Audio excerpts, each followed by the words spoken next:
Salut les amis, c'est Feng. Alors aujourd'hui, je vous propose une petite vidéo sur comment placer son stop loss.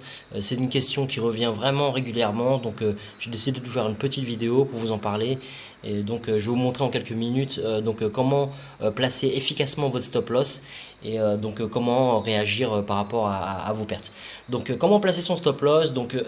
Tout d'abord, le stop loss c'est pas quelque chose qui est fixe. D'accord, on peut pas se dire que en swing par exemple, on va prendre 50 pips, en scalp, on va prendre 10 pips, 20 pips, c'est quelque chose qui n'est vraiment pas fixe, d'accord. Comme j'ai marqué, c'est du cas par cas, ok.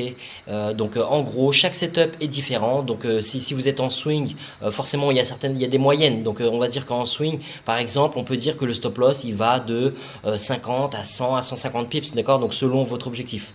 Ok, en intraday, c'est pareil, le stop loss, il peut être de 15, 20, 30, 40 pips. Et en scalping, il peut être de 5, 10, 15 pips, d'accord. Donc on peut faire une fourchette, mais chaque setup est différent. D'accord. Donc comment vous allez placer votre stop loss? Bien sûr, je vais vous montrer juste après dans les graphiques, mais en gros, pour répondre à la question, vous devez placer votre stop loss derrière un niveau de support et résistance qui protège votre position et à partir duquel vous ne voulez plus être dans votre trade, d'accord. J'appelle ça donc un niveau d'invalidation, tout simplement. C'est un niveau qui va invalider votre setup, d'accord. Donc vous êtes dans un trade par rapport à quelques raisons techniques. Vous avez forcément un niveau de prix à partir duquel les raisons techniques ne sont plus là. À partir de là, vous n'avez plus envie d'être impliqué dans ce trade. Ok, je vais vous montrer dans les graphiques juste après. Alors, la deuxième chose à savoir, c'est que le stop loss, il est lié au ratio risque-profit. D'accord, donc c'est très important de se dire que le ratio risque-profit, c'est vraiment déterminant dans la réussite du trading, dans le trading. Vous allez placer votre stop loss dans un premier temps. Vous allez regarder votre premier niveau de take profit et à partir de là seulement, vous allez pouvoir juger si votre ratio risque-profit est intéressant. Et si votre ratio risque-profit est intéressant, alors oui, le setup est valable et vous allez pouvoir rentrer en position. Par contre, si vous voyez que le ratio n'est pas intéressant, et ben à ce moment-là, c'est pas intéressant pour vous de prendre le trade. Mais l'erreur à ne pas faire, c'est de se dire par exemple mon take profit il est de 100 pips, je veux un ratio risque profit de 1 pour 2, donc je vais mettre un stop loss de 50 pips. D'accord, donc vous n'avez pas calculé votre stop loss en fonction de votre ratio risque profit. D'accord, vous allez d'abord regarder où placer votre stop loss, ensuite vous allez regarder vos premiers niveaux de take profit et seulement à ce moment-là vous allez pouvoir déterminer si votre ratio risque profit est intéressant et s'il est intéressant de prendre le trade. Alors au niveau de la psychologie, le stop loss souvent il est vécu comme un échec. D'accord. Et c'est normal qu'il soit vécu comme un échec parce que c'est synonyme de perte d'argent et personne n'aime perdre de l'argent. Maintenant, il y a une autre manière de l'interpréter. D'accord. Donc je donne souvent ces exemples-là à mes étudiants. Donc je leur explique que le stop loss, c'est quelque chose qui doit vous soulager. D'accord. Alors ça peut paraître absurde comme ça, mais je m'explique. Pourquoi il doit vous soulager? Parce que si on voit les choses différemment et qu'on se dit que le stop loss, il vous permet d'avoir une plus petite perte. D'accord. Si vous vous dites que le stop loss il est là pour minimiser votre perte et qu'il est là pour protéger votre compte, pour éviter que votre compte il explose, et ben à ce moment-là, on est bien content d'avoir un stop loss. Donc c'est pour ça que je dis que le stop loss il vous soulage dans le sens où vous êtes rentré dans un trade pour une raison technique, pour un setup. Le setup n'a plus de raison d'être et à partir du moment où le setup n'a plus de raison d'être, vous n'avez plus envie d'être impliqué dans le trade. Et votre stop loss il est en train de vous sauver parce qu'il est en train de vous sortir d'une situation compliquée dans laquelle vous ne voulez plus être impliqué. D'accord. Donc l'autre exemple que je donne souvent, c'est que vous voyez, prendre des pertes, comme vous le savez, dans le trading, c'est inévitable. D'accord. On est obligé de prendre des pertes, ça fait partie du business. Et l'exemple que je donne souvent, c'est l'exemple de n'importe quel business. Si vous avez par exemple un magasin de chaussures ou un magasin de télé, et avant de vous focaliser sur vendre des produits, d'accord, sur avoir des gains, des bénéfices, et vous allez vous focaliser sur réduire vos pertes. Et quand vous avez un business, donc dans l'exemple que je vous donne là, réduire ses pertes, c'est quoi? C'est protéger votre stock. D'accord. N'importe quel magasin, avant de chercher à vendre, il va protéger son stock. Il va mettre des caméras, il va mettre des portes blindées, il va mettre des cadenas, peu importe. Vous avez compris l'idée, il protège son stock. Donc dans le trading, c'est pareil. Avant même d'aller chercher à prendre des gains, vous allez chercher à protéger votre capital. Et votre stop loss, il est là pour protéger votre capital. D'accord? Donc d'un point de vue psychologique, acceptez les pertes en vous disant que c'est plutôt une bonne chose. D'accord? Dans l'exemple du magasin que je viens de donner, même si vous mettez des caméras, même si vous protégez votre stock, vous savez qu'il y a quand même de la démarque, qu'il y a des pertes, il y a des vols. D'accord? Les employés, les agents de sécu, peu importe, il y a toujours des vols. Et donc les pertes, elles sont inévitables. Mais le fait de mettre des caméras, des portiques de sécurité, tout ça, ce que vous faites, c'est que vous allez pouvoir réduire ces pertes. Et le stop loss, il est là exactement pour la même chose. D'accord? Il ne va pas empêcher donc de perdre de l'argent, forcément, parce que le stop loss, vous comprenez bien que vous êtes en négatif et que vous perdez des sous, mais il va vous permettre de réduire vos pertes. D'accord? Combien de fois on laisse partir le trade trop loin, on recule son stop et finalement on regrette en se disant j'aurais dû garder mon premier stop loss parce que ça m'aurait permis d'avoir des plus petites pertes. D'accord? Donc la règle ultime au niveau des stop loss, c'est qu'une fois que vous l'avez fixé, d'accord, vous avez déjà dû l'entendre, mais c'est vrai, il ne faut pas le bouger. D'accord? Je vais vous montrer où le placer par rapport à différents styles de trading. Mais voilà, une fois que vous l'avez placé, vous n'avez aucune raison de le repousser. Un stop loss, ça se bouge que dans un sens. D'accord, vous allez le bouger en profit, vous allez le mettre à break-even, vous allez le mettre en profit. Mais ça, vous n'allez jamais repousser un stop loss pour qu'il soit plus large. Alors, quand je dis perdre une bataille ne signifie pas perdre la guerre. Ce que je veux dire par là, c'est que quand parfois vous allez placer votre stop loss donc de manière très intelligente, vous allez vraiment calculer là vous voulez mettre votre stop loss par rapport à des niveaux d'invalidation qui sont vraiment bien calculés. Et malgré ça, psychologiquement, il faut que vous acceptiez que des fois le marché va vous sortir quand même. Et là, je ne parle pas de cas où le setup il est invalide. Je parle de cas où le marché il va taper votre stop et revenir, d'accord, dans le bon sens. Ça vous arrivera, d'accord, ça m'arrive, ça arrive à tout le monde et ça vous arrivera aussi. Donc le plus important à faire dans ce cas-là, c'est de se dire que le stop loss, votre setup, s'il est toujours valide, donc je vous donne un exemple, le marché vient et tape votre stop et finalement la bougie elle referme avec un grand pic, d'accord, vous avez une grande mèche et vous voyez que juste cette mèche elle vous a sorti. Et bah ça ne veut pas dire que votre setup il n'est pas valable, d'accord, vous comprenez que votre setup il est toujours valable. Et parfois vous avez de très bons trades qui derrière, même s'ils ont tapé votre stop, sont toujours valables et vont vous payer. D'accord? Donc ne lâchez pas l'affaire quand votre stop loss est tapé. Dites-vous que si le setup, analysez votre graphique et si votre setup il se présente toujours, il est toujours valable et que vous avez subi une simple chasse au stop, et bah re-rentrez dans votre trade. N'hésitez pas, d'accord? Replacez votre stop loss en dessous de la chasse au stop, en dessous de la mèche et rentrez dedans. Si vous avez un ratio risque au profit intéressant, donc de minimum 1 pour 2, et que par exemple votre take profit il est de 100 pips et votre stop loss il est de 50 pips, si il chasse les stops et qu'il vous sortent de 50 pips et que derrière vous re-rentrez et que ça passe, vous avez bien compris que vous allez toucher 100 pips. Et donc les 100 pips, ça va couvrir vos 50 pips de perte et ça va vous ramener quand même 50 pips de profit. D'accord? Donc ne lâchez jamais l'affaire quand vous faites sortir si vous voyez que votre signal d'entrée est toujours valable. Alors je vous montre quelques exemples dans les graphiques. Alors le premier exemple, donc je vous le donne par exemple en swing. D'accord? Donc en swing, là j'analyse en H4, on a des objectifs de pips qui sont plus importants, d'accord? 100, 200, 300, 500 pips. Donc forcément on peut avoir des stops un peu plus larges. Maintenant le stop on ne va pas le placer de manière large juste parce que c'est du swing. Donc là je vous donne un exemple, on va imaginer que le prix donc il est toujours au niveau de l'institutionnel à 113. Je vois bien que ça a chuté derrière, d'accord, c'est pas le sujet de la vidéo, là je suis juste en train de vous montrer par rapport au placement du stop. Donc le but c'est quoi? C'est de se dire, quelle que soit la pattern là, donc on peut rentrer par exemple sur la deuxième jambe du double top et on a un magnifique englobante, d'accord, donc on a un vrai signal de rejet par rapport au 113. Donc admettons que vous rentrez à la fermeture de l'englobante qui est ici, ok, donc on est à 112,85. D'accord, 112,85. Donc vous allez regarder vos précédents hauts. Le précédent haut, il est où? Il est ici. L'autre, il est ici. Donc parfois ce haut-là sera un peu plus haut. Et à ce moment-là, c'est le haut qui est plus élevé qu'il faudra regarder. Donc dans le cas présent, c'est celui-là. Donc on va regarder, il est à quel prix? Il est à 113,17. Donc moi, comment j'aime bien placer mon stop loss? Je regarde les institutionnels intraday. D'accord, donc les institutionnels intraday, ce sont les chiffres ronds.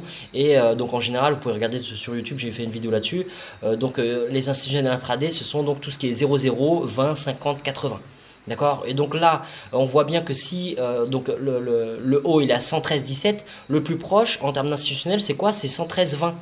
D'accord? Donc moi, ce que je vais faire, c'est que je vais placer mon stop loss juste au-dessus donc du 113,20. D'accord? Donc je vais le placer à 22, 23, 24. Ok?